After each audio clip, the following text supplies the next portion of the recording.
Olá, ouvintes! Bem-vindo a mais um episódio de Diálogo Científico, um espaço onde conversamos sobre ciência de forma crítica, acessível e atual. Hoje iremos conversar sobre uma ferramenta bastante utilizada no meio acadêmico, mas que ainda gera bastante dúvida, a revisão narrativa.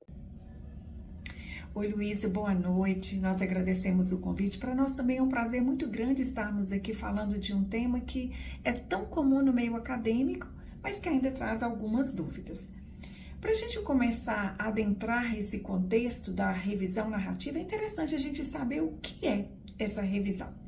Na verdade, é uma revisão que a literatura faz com o objetivo de sintetizar, ela organiza, ela discute o conhecimento a respeito de um determinado tema.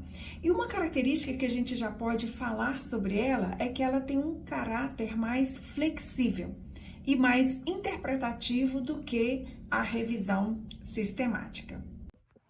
Ou seja, ela permite bastante liberdade ao autor, correto? Sim, a gente pode dizer que ela dá mais liberdade, mais autonomia para o autor, porque a revisão sistemática ela exige critérios rigorosos. Ela já tem uma seleção de estudos mais aprimorada, ela segue protocolos mais pré-definidos e a revisão narrativa não. Ela oferece para o autor essa autonomia, né, onde ele é capaz de escolher as fontes, onde ele pode construir uma análise mais aberta, mais crítica e mais argumentativa. Mas é importante a gente ressaltar que essa liberdade que a revisão narrativa oferece não significa falta de rigor, de critérios. Entendi. E me conta aqui, quando que a revisão narrativa é uma escolha adequada? A gente pode dizer que a revisão narrativa é a primeira escolha quando a gente tem, por exemplo, deseja apresentar o panorama geral sobre um determinado tema, quando a gente pretende discutir diferentes abordagens teóricas, ou quando você identifica lacunas na literatura, quando você deseja levantar hipóteses ou questões para pesquisas futuras também. Ela, por exemplo, é muito utilizada nos trabalhos de conclusão de curso, né, o TCC, na introdução de dissertações, nos artigos também teóricos, projetos de iniciação científica, a gente pode lançar mão da revisão narrativa. Mas existe algum risco em utilizar esse tipo de revisão?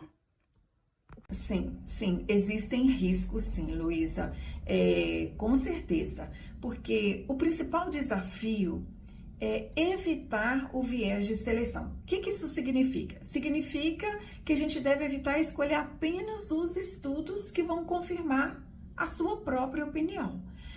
Na revisão narrativa, como não tem critérios pré-estabelecidos, né, de inclusão, o autor ele precisa ser muito transparente na justificativa da escolha das suas fontes. Então, ele tem que ter, sim, esse critério para a gente não incorrer no erro e apresentar um trabalho científico que não procede adequadamente.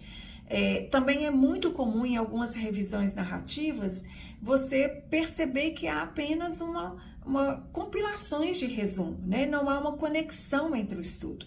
Isso empobrece muito o texto e acaba que o trabalho ele fica sem um valor adequado que poderia oferecer. Ou seja, ela existe bastante responsabilidade do autor, correto? E qual seria a estrutura mais ideal para quem quer começar a escrever uma revisão narrativa? Excelente pergunta, Luísa. Uma boa revisão, ela costuma seguir este formato. Ela vai ter uma introdução. O que a gente encontra nessa introdução? Uma delimitação do tema, uma contextualização também, o objetivo da revisão.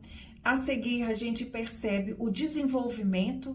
Nesse desenvolvimento, a gente tem a apresentação e a discussão do estudo por temas, as correntes teóricas, a ordem cronológica.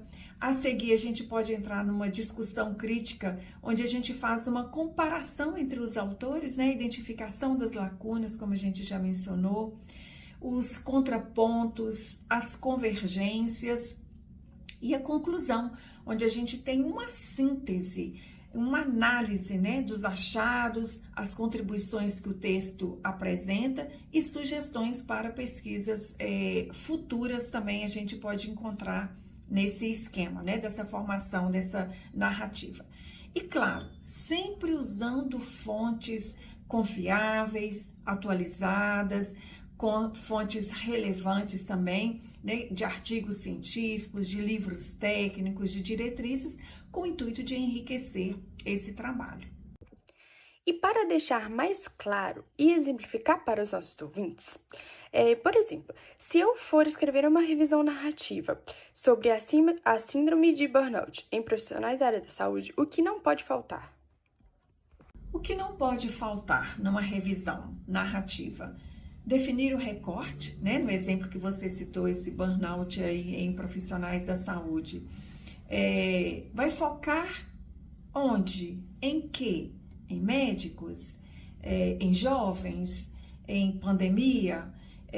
Não pode faltar um estudo mais relevante sobre o tema, fazer comparações de abordagens, quem trata essa síndrome, de onde vem o problema, é da gestão, como se vê, né, essa situação, é um sofrimento psíquico, e no final mostrar o que já se sabe e o que ainda precisa ser pesquisado.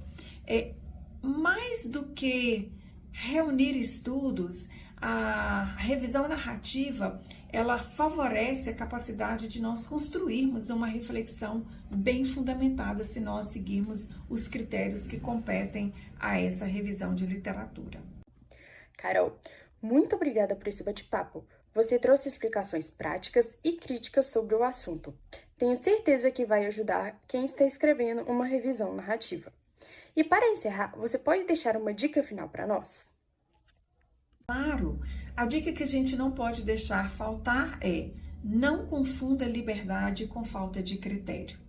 A revisão narrativa, ela permite essa flexibilidade, mas ela exige clareza no foco, qualidade nas fontes, coerência na argumentação. Então, a gente precisa tratar o leitor como alguém inteligente, né, que está ali para entender um tema com profundidade e não apenas consumir informações soltas, aleatórias, que não engrandecem o trabalho literário. Nós também agradecemos muito, Luísa, e nos colocamos à disposição. Muito obrigada. E você, ouvinte, já escreveu ou está escrevendo uma revisão narrativa? Quais são suas maiores dúvidas nesse processo?